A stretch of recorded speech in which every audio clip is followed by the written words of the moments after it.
السلام عليكم واهلا وسهلا بكم من جديد. اليوم ان شاء الله وكما وعدناكم غنديروا تحليل شامل لمباراة المغرب ونيجيريا، ونعطيو كذلك تقديم قوي لمباراة النهائي بين المغرب والسنغال، مباراة العمر، مباراة النجمة الثانية للفائز. هذا التقديم اللي غادي نشوفوا فيه نقاط القوة والضعف ديال كل منتخب، ونبداو بمباراة النصف ضد نيجيريا اللي دخل فيها المغرب بتركيز عالي، حيت عارف بلي نيجيريا منتخب قوي بدنيا وتقنيا، يكفي انه يضم في صفوفه كل من اوسيمين ولقمان، اخر المتوجين بالكرة الذهبية قبل اشرف حكيمي، واللي يدخل بنفس التشكيلة اللي لعب بها مباراة الكاميرون. التشكيل اللي يوم على يوم كيتزاد قوة، واللاعبين ولاو فيه منسجمين وحفظوا بعضياتهم، وبالتالي وليد بدا بونو عريس الليله كحارس مرمى، قدامه كل من حكيمي، اقرد، ماسينا ومزراوي في الدفاع، والعناوي السيباري والخنوس في الوسط، وفي الهجوم كل من دياز الزلزولي والكعبي. واختار يلعب بتنظيم دفاعي محكم ويعتمد على الاستحواذ وتنظيم الهجمات بدقه وتكتيك عالي. في هذا المحك الحقيقي الثاني للمنتخب طمأنين على الخط الخلفي اللي كان ممتاز وكان متقارب وما خلاش مساحات للخصم. وسط الميدان بقيادة العناوي خدم خدمة كبيرة في الضغط العالي وقطع الكرات، هذا الضغط اللي شارك فيه حتى المهاجمين بقيادة الكعبي، الشيء اللي خلى الخصم يتفاجئ ويرجع للدفاع. والصراحة اللاعبين كانت عندهم روح قتالية عالية وما استسلموش نهائيا، وحافظوا على التركيز ديالهم طيلة المقابلة ونوعوا في بناء اللعب.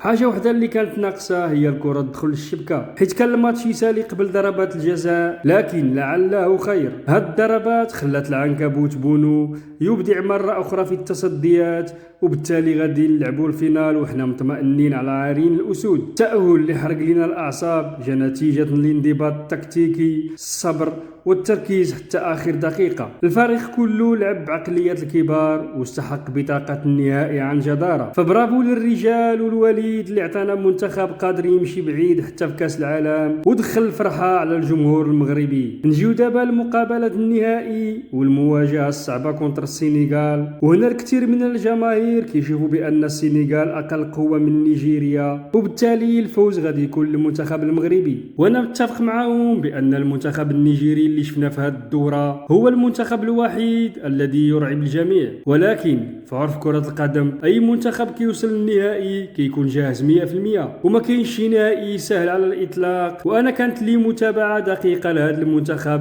اللي كيعجبني نتفرج فيه بزاف، حيت كيلعب كرة جميلة ورزينة، ما كيتسرعش، متوازن بجميع الخطوط. وبالتالي منتخب السنغال قوي بزاف بدنيا، عنده لاعبين سريعين وخطيرين، وعلى رأسهم ساديو ماني. وسط الميدان ديالهم قوي في الالتحامات، واكثر من هذا عندهم تجربة كبيرة وخصوصا في المباريات الكبرى. وما نساوش بانه هو اللي لعب نهائي 2019 وخسر ب1-0 امام الجزائر، وهو نفسه اللي فاز بنهائي 2021 امام مصر بضربات الترجيح، ومكلاسي 18 عالميا، يعني المنتخب رقم 2 افريقيا وراء المغرب. هذا علاش خصنا نخليو رجلينا في الارض ونبقاو متواضعين ونساو مقابله الكاميرون ونيجيريا، ونلعبوا بلوك طالع ونصبروا وما نتسرعوش، نسدوا المساحات ونستغلوا الاخطاء الدفاعيه اللي كتبقى نقطه ضعف السنغال الوحيده، ونديروا النيه ونتوكلوا على الله ونخدموا مزيان، لان النهائي غادي يكون قوي بزاف.